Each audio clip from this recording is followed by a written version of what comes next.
Morning everybody, welcome to IndyCar on the 27th of May, and it's basically the day that we discover how many European members of Parliament have been voted for in the UK and which parties have come out on top.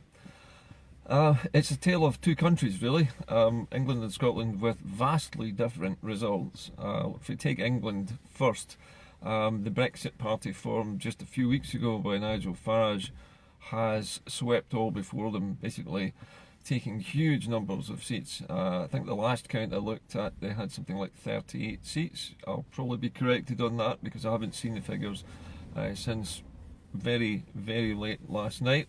But it looked like and I believe it's true that the Brexit party has basically annihilated everybody else in England, except, interestingly, for the Liberal Democrats, whose vote held up about 15%, I believe.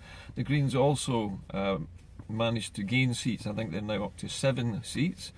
And so it's very, very polarised in England. It's basically between the hard Brexiteers with the Brexit party and everybody else. And everybody else at the moment has fractured into new arrangements because the two traditional parties, Labour and the Conservatives, votes have collapsed completely, and people have migrated away from them to the Liberal Democrats and the Greens, and to some smaller parties as well, incidentally. But what's interesting in England is the fact that nobody trusts the two larger parties. Neither the two major parties have come up with anything that the electorate can get behind as far as Brexit is concerned. The tiptoeing around and the compromises are not setting the heather alight as far as the English voters are concerned. They either want Brexit or no Brexit, but there's definitely no appetite for compromise between the two. Coming back to Scotland, it's a very, very different picture indeed. If you look at the map this morning, the political map of Scotland is completely yellow, except for the Northern Isles, which I believe are still held by the Liberal Democrats, Orkney and Shetland. The Western Isles still to declare. I think they haven't yet declared at the time I went live this morning, but it looks like a complete whitewash. The SNP taking virtually every single constituency in Scotland, almost without exception. The only exceptions being the islands. The Western Isles at the moment still to declare, and the Northern Islands having declared as Lib Dem. But the interesting thing is that Scotland has come out virtually in every constituency as anti-Brexit, and almost in every constituency as pro-SNP. So this is a very strong message. I don't think anybody on the side of independence could quite believe just how big the vote was and just how successful it's been. Everybody who turned out to vote has made a huge difference, and those who lent their votes to the SNP, perhaps they might have been planning to vote Green or Liberal Democrat but have voted SNP, thanks very much to you as well, because that has also sent the message to everybody in Scotland, particularly to Ruth Davidson, that she is no longer relevant, she's no longer got any support, and that her position of just going along with whatever the Tories do in England isn't popular here. Her vote held up, but it wasn't enough. It just wasn't enough for the massive tsunami of support for both the SNP, the Greens and the Lib Dems, who basically wiped the floor with everyone. The only reason that we see one Brexit MEP is just simply because of the voting system. The D'Hondt voting system arithmetic means that smaller parties with fewer votes eventually will pick up seats later on in the counting system. But for the SNP, it's a gigantic success. They have taken 50% of the seats. That's 3 MEPs, for those of you who don't know what 50% of the seats are. There are only 6 MEPs allocated to Scotland, rather than the 12 which most small countries get. We only get 6 because we're part of a region of Britain, and unfortunately that relegates us to something like half the value of a normal country. But having said that, we have at least half of those seats going to the SNP. So we can almost certainly say that half the population in Scotland supports independence, and half the population of Scotland does not want Brexit in any form at all, at least half. Now remember that only 1 seat went to Brexit out of 6, so that's only 1/6 of the population of Scotland, according to this system, was in favour of the Brexit party. So that means they are basically outnumbered by all of the all of the anti-Brexit parties outnumber them 5-1. And that's a very, very good result for Scotland. So a tiny proportion of people in Scotland voted for the Brexit party, and that's reflected in the result. It's not an indication of what might happen in a general election, however. And despite what everybody has been saying, there is a good possibility now that there might be a general election, for the simple reason that whoever becomes the next Tory leader and eventual Prime Minister is going to have to figure out a way of rallying the people of England, first of all, behind the Tory party for some kind of Brexit which is not a fudge. Now that means it would need to be a very much more right-wing politician, very much more a Brexiteer.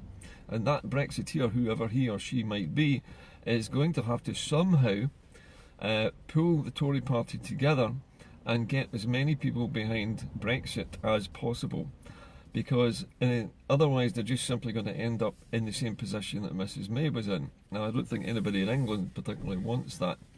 So there is a strong possibility that whoever is the new Prime Minister may well call a general election to try and cement their position and to increase the voting arithmetic in their favour at Westminster. And that is something which Professor Sir Jordan Curtis, I hate to use his honorifics, but the famous psephologist from the University of Strathclyde, who the BBC must be paying a fortune to because he's on virtually every single day of the week. Anyway, he claims that, or in his opinion, he thinks there will probably be a general election. And to be fair to John Curtis, he's not usually far off the mark most of the time. I mean, he's paid to be an expert on this. And for him to say that he thinks the Tories will need to have a general election in order to rally support behind their new leader is probably true. It's a question of when that might happen. It would have to happen pretty soon, because in order to do anything with the European Union on a Brexit deal, it'd have to be fast. And that Brexit deal might need to be, as somebody from the ERM, this is the European Research, the ERG, European Research Group, which is the Tories' Brexit faction, who set up this think tank. They claim that they could go back to Europe with a hard Brexit leader and put to the European Union virtually all of the things that the European Union was talking about giving us after Brexit as individual trade deals rather than as individual treaties, I beg your pardon, rather than one big trade deal, and that they could successfully manage a Brexit by doing multiple deals, by doing multiple treaties. Now that's a colossal amount of work. Is it possible? I don't think so, but it might be. You never know. But in England that might sell okay. In Scotland, no, it's not going to sell okay up here. We are moving in exactly the opposite direction from Brexit land, because England is becoming a split nation. People who want Brexit and people who don't. Basically, that's it. Interestingly, the Welsh have woken up, and during their election count, it became obvious that the Labour Party had lost to Plaid Cymru, picking up a seat last night as well. So it's good for Plaid. It shows that there is an awakening in Wales as well, and that Brexit has been the catalyst for that too. I'm not sure what's happening in Northern Ireland at the moment, because I haven't actually got as far as reading that far down the results yet. But what I can say is, speaking as a Scot, I'm delighted with the prospects this morning, and I'm delighted with the way people have voted, and also the amount of people who've thought carefully before voting, because I can see that disaffected Labour voters have switched to the Liberal Democrats. They didn't want Brexit, but at the same time they might have wanted to stay within the Union, and so they voted tactically perhaps for the Lib Dems as a way of saying that they don't want Brexit, but also doubting that they want independence. Now, it shows that there are shifts going on in political parties all throughout Scotland. I believe also maybe some of the Conservative Party have actually moved over into the SNP camp. I know there are one or two Conservatives now coming out in the independence movement and saying that they were conservative voters, and one even said he was a conservative donor and has now changed sides and is voting for the SNP. So you can see that things are changing rapidly in Scotland, and in a way which is moving diametrically away from Brexited England. And that's a good thing, I think, because despite what many people say about separating from England, we're not separating from England, we are politically diverging. And when you politically diverge from another country which you've been in a union with, then that shows a difference in thinking, that shows a difference in public opinion, which is real, it's not imagined, and we can't be forced to go along with another country's wishes. And that, again, is a change of mood. It's also a change in the minds of Scottish voters who used to be prepared to go along with England and to put up with whatever England said, but not this time. The Scots have said this time, this far and no further. The line in the sand was crossed with Brexit. It was a step too far for the United Kingdom, and that is what is pushing the United Kingdom apart. Whatever happens with Brexit now, I don't think we can mend the gap that has developed between Scotland and England. Scotland is thinking in a new way. Scotland is thinking in terms of a green future, in terms of an independent future, working in a completely politically different direction with a different set of economic targets to aim for. Scotland is looking much more for a balanced economy. It's not looking to become to make the 1% of its population very wealthy. It's aiming to make wealth for the country as a whole and to distribute it much more evenly. It's also looking at trading much more widely than it is now and increasing exports from where they are at the moment. And it can only do that if it is independent and if it's still trading without boundaries and without tariffs with the European Union. So there are a number of very good hard economic reasons why people have moved to the independence camp, including some Conservatives. And I think that this moment in time will be seen as a turning point for Scotland. It might be the last turning point before the final independence push happens, which now needs to happen, I believe, before the autumn of this year. Because in the autumn of this year, I'm almost sure now, when John Curtis says that he thinks there'll be a general election, I think he's probably onto something. He knows something is about to happen. A general election across the UK would be the ideal opportunity for the SNP to win independence using a national ballot which nobody can gainsay, which nobody can deny the result of. If the whole of Scotland was to return SNP MPs, for example, let's say they took 57 out of the 59 seats, as they came close to doing a couple of years ago, and I'm sure they can repeat that. I'm almost certain now that they could take all 59 seats, but I'm not saying that's a promise or a pledge, but I certainly think that if there's a general election in the next few months, that we can win our independence without ever going to a referendum.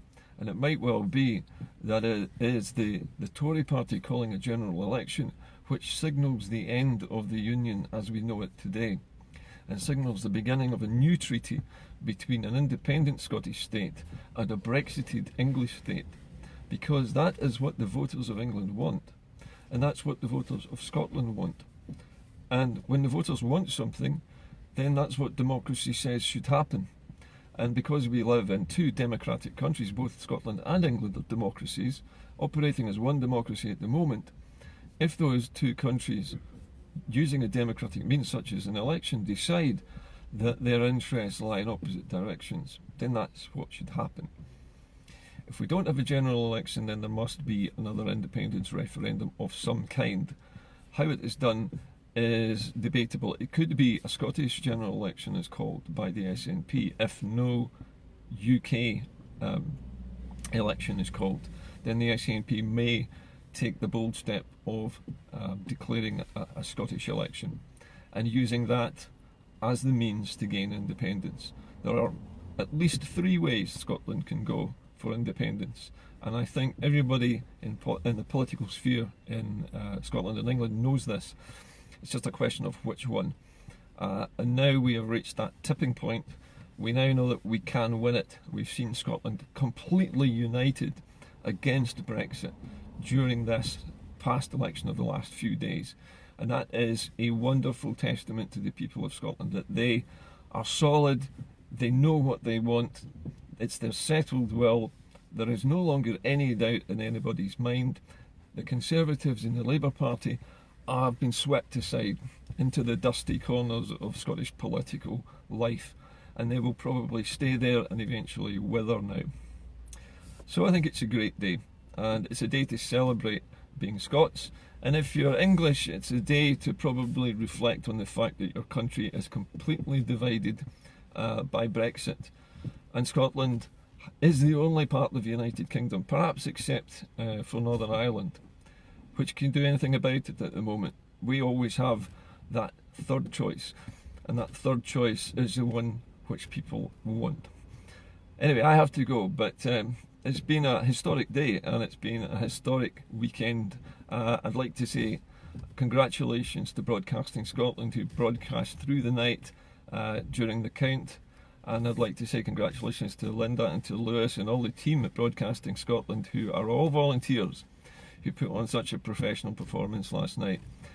They sometimes put the main TV stations to shame with the quality of the output they can manage, so well done to them as well. I will be on Scotland at 7 sometime this week. It might not be Thursday, and unfortunately I'm not able to do Thursday this week for family reasons, but I'm hoping I might be able to renegotiate my spot with Lewis and switch places and maybe do Wednesday night. But anyway, it's been a great day for Scots and a historic day for the SNP, and I think it marks the beginning of the start of the new Scottish state. It's now heading in that direction, and I trust that the SNP will take the correct steps now so that we can vote on our independence at our earliest possible convenience. I'll see you later. Have a great day. Bye bye.